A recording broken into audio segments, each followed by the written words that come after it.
BRIAR ROSE by the Brothers Grimm. A king and queen once upon a time reigned in a country a great way off, where there were, in those days, fairies.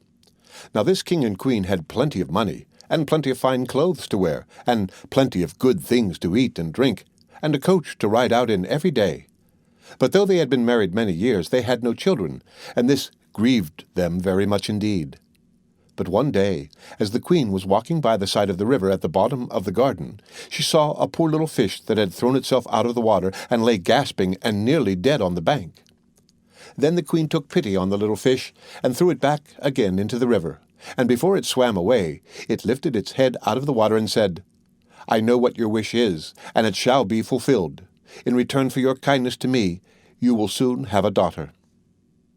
What the little fish had foretold soon came to pass, and the queen had a little girl so very beautiful that the king could not cease looking on it for joy, and said he would hold a great feast and make merry and show the child to all the land.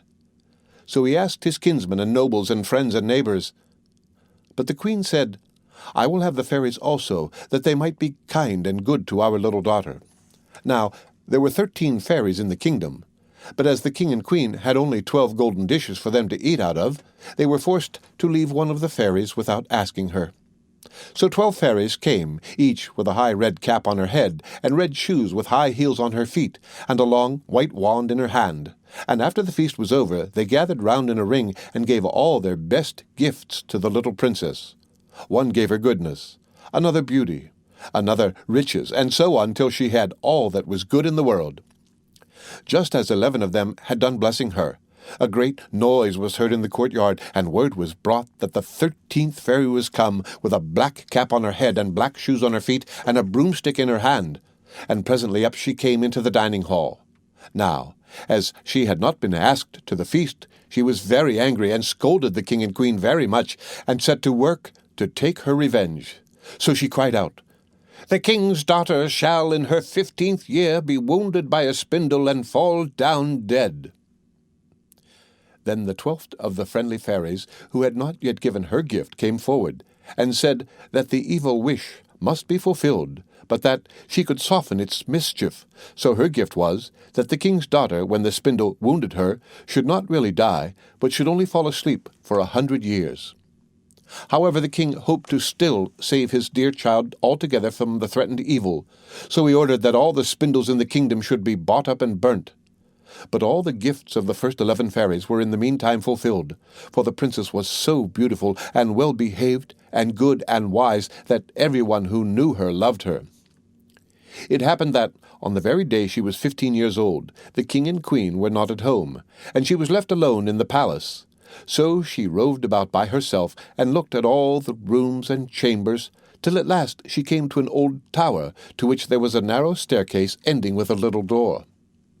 In the door there was a golden key, and when she turned it, the door sprang open, and there sat an old lady spinning away very busily.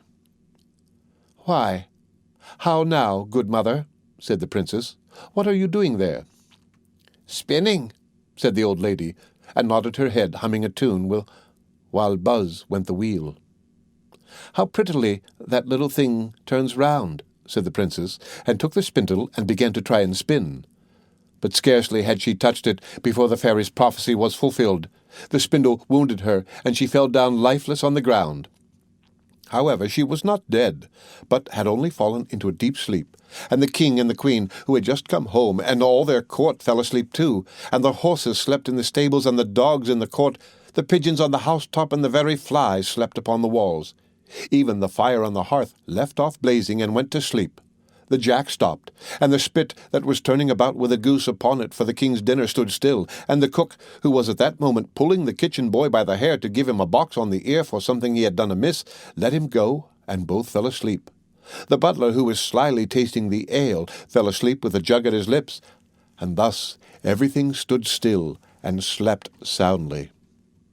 A large hedge of thorns soon grew round the palace, and every year it became higher and thicker, till at last the old palace was surrounded and hidden, so that not even the roof or the chimneys could be seen. But there went a report through all the land of the beautiful sleeping BRIAR Rose, for so the king's daughter was called, so that, From time to time, several kings' sons came and tried to break through the thicket into the palace. This, however, none of them could ever do, for the thorns and bushes laid hold of them, as it were, with hands, and there they stuck fast and died wretchedly.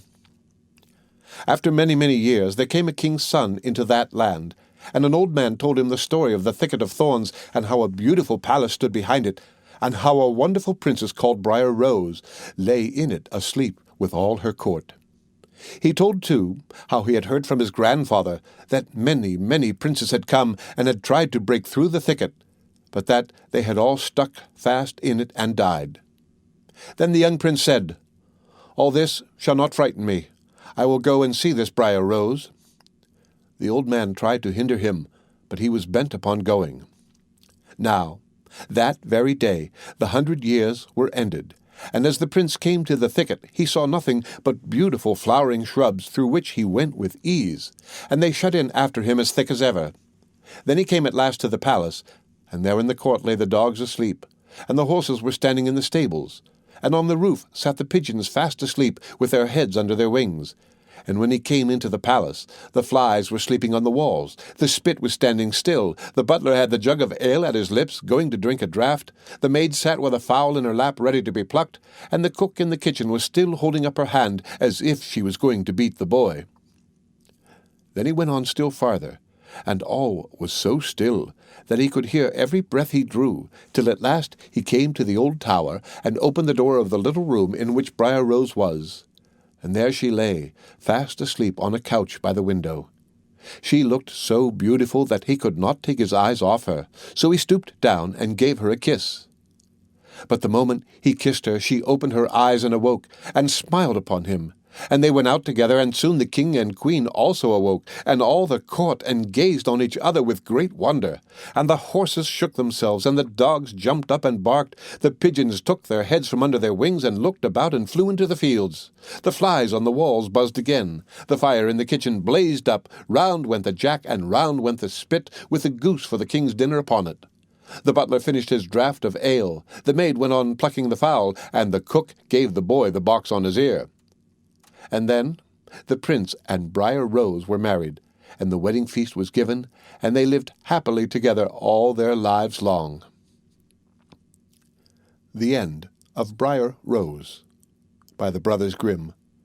Read by Rick Kishner for Lit2Go on the web at fcit.usf.edu.